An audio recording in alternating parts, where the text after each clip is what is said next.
Hello and welcome to Sobrix. I'm Adam and this is Sobrix. This is my channel for reviewing Lego sets and building them and other Lego related stuff. In this video, I'm going to be taking another look at the brand new Lego Collectible minifigures Series 25. These are numbered 71045, and they are in the boxes again, and I paid $5 each for these. I've already done a video where I opened up 4. I was able to get 4 unique ones in that first box opening, and I have 4 more here that I'll open in this video. Hopefully we can get more unique ones. There are 12 total, so if I do get 4 unique ones here, that would be really great. I would only have 4 other unique ones left to get, but there is potential to get, duplicates and stuff. The kind of main ones I'm really looking forward to that I haven't already got are the Barbarian, the Knight, the Goat Herd, and the Detective and the Mushroom. So there's a lot of good ones left here. So I'm excited to do that, and I'll just get right into it and kind of talk my way through sort of opening these and putting the minifigures together, and then kind of giving my quick thoughts about it. So very nice. I think people are, at least for this series, more what's the right word? Sure of the weight kind of method to kind of see here, and I believe the Marvel series that came in the boxes, they did have a couple figures that had like identical weights in the box, and from what I saw on the internet, this series 25 did not have any minifigures that were the same weight as another one. Some are kind of close, but depending on what kind of scale you're using, you should be able to tell the difference. So that's interesting. That could be a way for people to get around, like instead of feeling the bags, weighing the boxes either at the store or however else people do that, to kind of check what's in there. But I did get another unique one. This one's pretty interesting. So this one I believe is called the Mushroom Sprite. So this is pretty cool. There's some cool stuff here. I really love the butterfly piece there. That's really great. This one is on the shortest legs, so they do not bend, but these legs are dual molded, I believe, and I don't think I see that too often on the shortest legs, so that's really great. Nothing on the midsection because there really is no midsection on these type of legs, but we do have this like little skirt piece that goes in between the torso and the legs there. Torso is pretty basic, but it's really, really cute. Has a little frill around the neck maybe there, and maybe a belt or a tie there. Nothing on the arms. Back of it is very similar here as far as the kind of frills and the belt maybe there. And then the big thing for me is this accessory in the hat. This is like a mushroom cap hat here, and it is dual molded, I believe, and because I don't think they could get this that white if it was just printed the spots on. So I believe it is dual molded, including the spots there. You can see obviously this is white and then the red. It's got a really nice shape. It's a great accessory and it looks really, really good. It's asymmetric. It feels very organic, and so it looks really, really nice. And I do like the kind of extra detail underneath the cap of the mushroom there. So that's a really cool piece just to have. In general, I would love to have a bunch of these to be able to make like a fungus garden or some sort. So this is a really, really neat piece, which is I think the main draw for this minifigure here from this CMF series. We do have one face. It's a nice face printing. It has some maybe like rosy cheeks. They're pretty excited there. Do have an alternate face with a different kind of expression, a little smirk. Still get the extra printing for their cheeks there. And yeah, this is pretty good. It's nice to get another butterfly. I don't know if this one's like unique to this set. It does have really fine detailed printing on it, but I've seen several of these other butterflies, so it might not be unique. But I could also see them doing kind of a new printing, a color scheme or something for a CMF. But either way, the torso, the skirt are not crazy special. Even the minifigure head is just, you know, it's good, but it for whatever reason isn't like exceptionally good to me. It is nice to see these dual molded legs on these smallest legs that do not bend and do not have, you know, holes in the back to accommodate studs. It could be that they've done other dual molded legs at this scale or at this size, and maybe I'm misremembering like one from the Disney 100 series or something, because maybe one of those had that, but I'm not positive. But either way, these kind of yellow and white legs are pretty good. So that is the Mushroom Sprite, as it's officially called. And on to the next one, hoping for the Goat Herd, the Detective, the Vampire Knight here.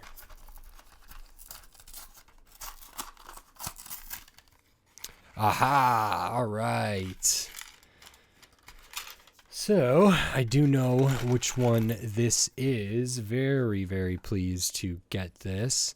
And this looks so awesome. Let me see here. Is that? Wow, wow, wow, wow, wow. Oh my goodness. This is really nice. And I do have to kind of make sure I'm doing everything correctly here. Oh, that is awesome.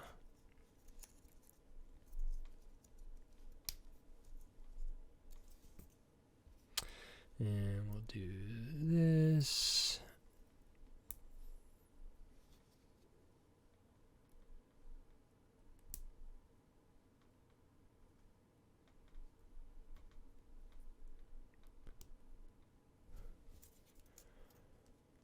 Okay, so this one is the Vampire Knight. This is one of the ones I was most anticipating, and this really is very, very cool. Tons of stuff to look at here, so very great. We do have kind of a built accessory here in this axe. I don't know if I've seen these like axe blade pieces in this kind of translucent red before, but that's nice. And then it uses the kind of double-sided hilt, or the longer hilt that is symmetrical, and then kind of one of these bolt, spire, spear type things, harpoon looking things for the handle. So that's a really great accessory. I do like the translucent red there. They have another accessory in the shield that's really, really great. The nice detail around the edge, and then the kind of vampire bat emblem on there, and that has some really fine detailing for like the eyes and the mouth, and the, you know, fangs and different stuff in there. So that is a really, really great shield accessory. But then there's still a ton more to look at. So it has this awesome helmet with kind of the bat wings there, which is really great. I will pop that off so we can see the face printing here. It's on a, I think just white minifigure head, but really, really cool vampire face with kind of looks like a mustache and some fangs and some red eyes there, very expressive. Also has an alternate face here, different expression, kind of mouth closed, so those fangs hang over the lower lip there, so to speak, and the eyes are a little bit different as well. And that's great. That's a really cool head. And then, I mean, the torso on this is also amazing. It looks like we have kind of some armor going on in there, a triangle pattern for like this chest piece. There is what appears to be printing on the midsection, but it's very hard to see.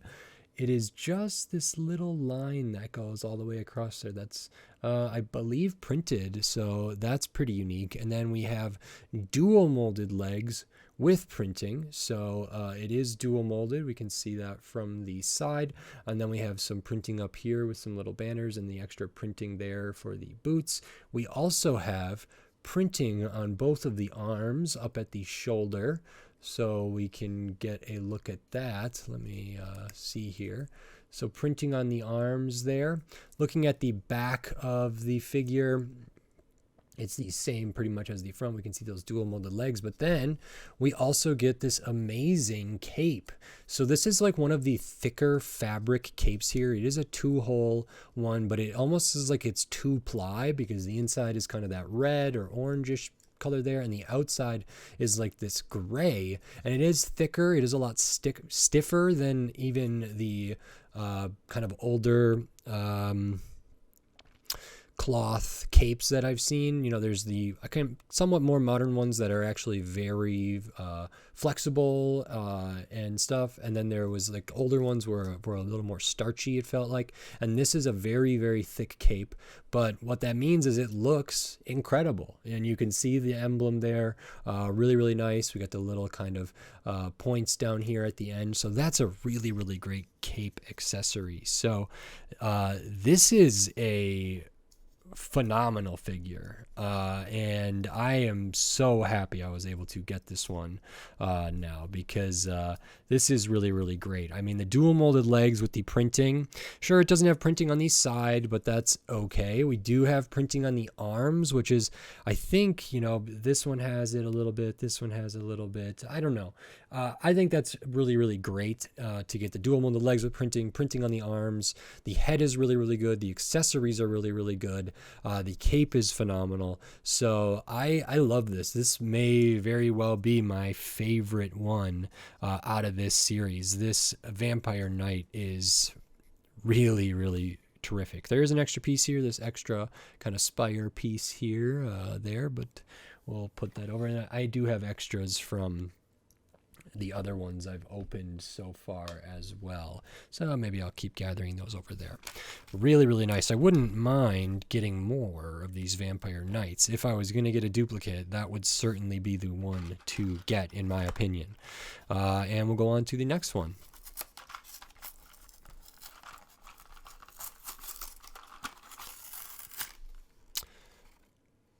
Okay, all right, so this is another unique one, so I'm getting pretty lucky here. And this is interesting. This kind of reminds me of a set that I looked at somewhat recently, which is cool to see.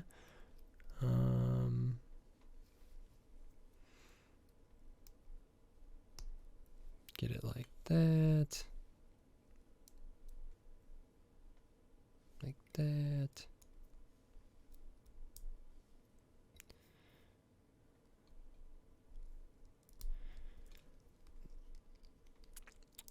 So this is an esports gamer here. So esports, like playing video games professionally. Sometimes there's teams. Sometimes, you know, if you're into like StarCraft or something that might be single players, but there's tons of esport people. But there is like organizations too, like TSM and Cloud9, and they're a global kind of phenomenon. I play League of Legends and have followed kind of the pro scene rather back in the day. So this feels very much to me like an esports pro gamer with the kind of stuff and emblems they would use for their jerseys and for their clothes they would wear, and some of the other stuff there. So really, really cool to see that represented here in the Lego form. This reminds me very much of the Lego City like gaming tournament truck.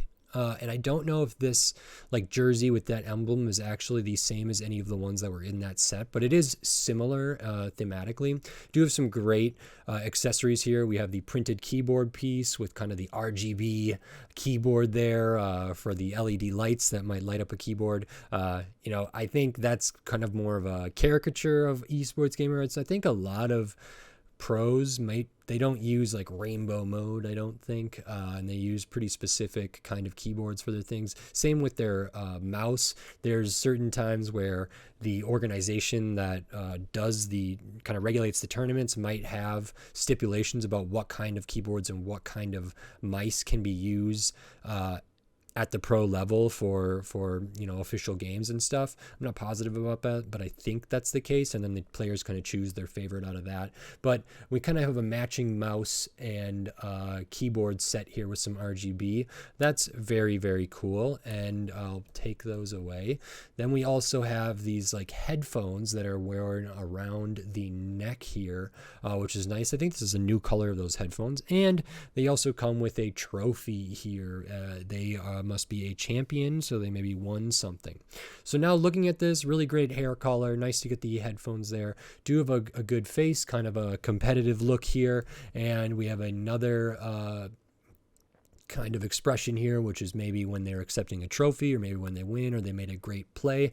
With the hair removed, we can see the back of the torso. It does have a sponsorship from Vita Rush, which I think is like a beverage in the Lego universe, sports drink, maybe like a Gatorade or something like that. There is another character in this CMF series who has a Vita Rush thing, so that's interesting kind of crossover that they sponsor this team. The torso printing is really good, almost looks like a bird, a falcon, a phoenix, something like that, an eagle maybe. The color choices are nice, does have another extra logo down here. We do have dual molded arms, so we have the sleeves there, and then we have printing on the side of the legs, so it has that same kind of emblem as the torso and stripes going down. Same over here. So nothing on the midsection, nothing on the front of the legs, but I think it looks right, and I'm very glad that there's printing on the side there. So that's very, very nice. I think the hair color is really cool, and this is a great figure. You know, I like dual molded legs could have been cool, but I think a lot of pro esports gamer people probably wear, you know, some version of athleisure clothes, sweats, or different things that are look nice and are comfortable, but you know, a lot of times they are black or white or something like that. So this feels true to form. It is good to get the dual molded arms. Might be the first one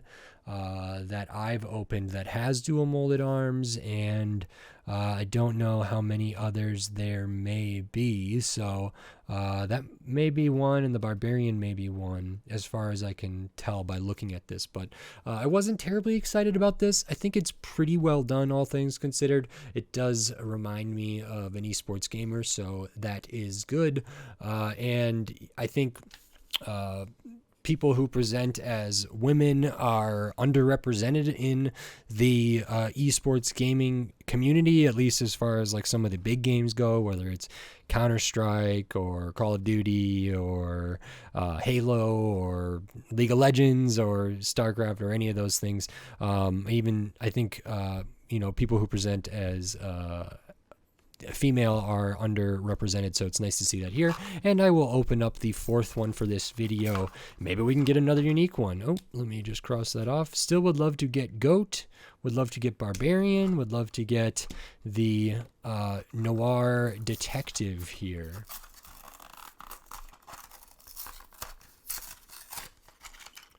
Okay, all right, we are doing well. So we'll get this all ready. It does come with a little cloth piece, so that is very nice. All right.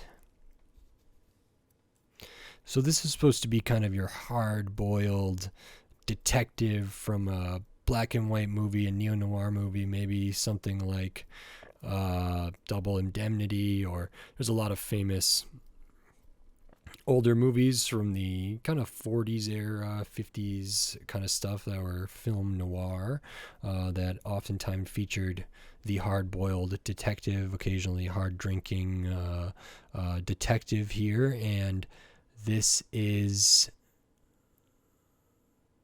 one of them, which is very cool to see in Lego form. And let me just get all of this put together here. I do like some of those old neo-noir movies, and there's kind of some, or noir movies, I maybe should say, but not neo-noir, that's a little bit different, but this is kind of a noir type thing. And so we have the film noir detective. They have a magnifying glass, which I believe does work a little bit, which is interesting and good to get that. It is kind of comically oversized, but they might be looking, and look at that, how it magnifies the face there as they look through this, which is a really nice effect. So hopefully that's visible on the camera there, but we can see kind of the mustache and the eyes. And then when you turn away, it's further back there. So you get that accessory. The other accessory here, I know some people might be confused about it because it's a fish, but it's a fish in red. I think that's referencing the red concept of a red herring, which has been used really, really great in like 22 Jump Street, I believe, the movie with Jonah Hill and Channing Tatum. There's a great red herring joke in there, but it's kind of like a literary term for like a misdirection or a clue or a suspect that is supposed to pull the detective and potentially the audience or the reader or whoever, the viewer, to draw a conclusion that will then be subverted or avoided, and so it's called a red herring. And I believe this detective has found one in this red fish piece here, so that is the red herring. Looking at the torso, they kind of have an overcoat kind of a thing here with the popped collar. That's what the cloth piece is. So it's very small, but it does look like the popped collar of like a overcoat or a pea coat or a trench coat in some ways. Have a tie underneath there, and everything is kind of black and white here, which is very cool. And then we have the belt, or the tie for the coat is just above the midsection, but we do have a little bit of a printing on the midsection. We have dual molded legs with printing for the flap of this like double-breasted overcoat here, trench coat type thing, and that line printed on the legs. And then there's a little extra print there, which I thought was like, is that a misprint? But I don't think so. I think that's intentional, just of how the coat might be laying here, but we can see the dual molded nature there. Nothing on the arms. Hat is really good, but it's not the same kind of gray as some of the other stuff here, which maybe would have worked better in my opinion. It's got almost a weird, dull, like metallic kind of look to it to me, but it still kind of fits the theme. And then as far as the face goes, you have the mustache, pretty stern expression, some definition of a chin, some different stuff for like a furrowed brow there. And again, this is supposed to kind of be like in grayscale, like an old movie. Looking at the back, there's no alternate face, just because the kind of hat, and even though the popped collar maybe would have been able to cover that, they did not do one there. We just have some stitching detail on the back of the torso as well as the belt. So I was excited to get this one. I think it's a great idea. And I think actually the parts that are in this are pretty useful. This torso and these legs together are a very useful set of clothing, I would say, that is wonderful for the CMF, but could be used in a lot of other things. So this is just a great character to have, and the accessories are fine. So really, really nice to get that. So wow, this is incredible. This is I'm really, really pleased that I have opened up 8 and I've gotten 8 unique ones here. So favorites now that we're looking at this, definitely the Vampire Knight. I still like the Harpy a lot. That one's great for me. And then I'd have to spend some more time. So if I can open more and get the full series, then I might do a proper kind of ranking for this. But that's really exciting. And I really enjoyed it. Hopefully I can get, 4 more unique ones the next time I do one of these, because that would be terrific. And just for the sake of transparency, I didn't buy like a box of them from Lego. I think they, in Denmark and in Europe, they might other parts of Europe, they might sell like a 12 pack of these, which comes with 12 boxes for $50 or $60 or something like that, and it just has one of every one. I didn't get one of those, and I didn't get one of the bigger boxes that occasionally some YouTubers or people in LAN will get access to or can buy from a store. I bought these all individually from a store, and I have receipts to prove it if I need to. I hope I don't need to, but just so people know, like, these are really blind boxes for me. And if you've seen some of my other openings of CMFs, I tend to get duplicates, and I would avoid that if I could, but I also kind of like the experience here. So even though I've been very fortunate in this couple openings, that's no guarantee for the next ones here. But either way, this one a lot longer than I thought it would be, because I had a lot to talk about.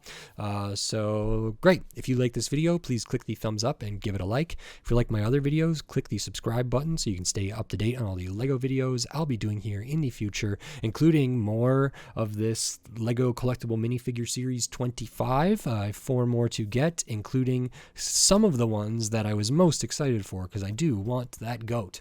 But I'll also be covering tons of other Lego sets. So subscribe so you don't miss any of my upcoming videos, and if you want to support this channel, support my videos here, you can do that right here on YouTube with membership, supers, and thanks. And I still have the Patreon, which is in the video description on my channel page, patreon.com/sobricks. All that stuff really helps me a lot. Every little bit helps, and I greatly appreciate it. So thank you very much. And with all that said, until next time, thanks. Bye.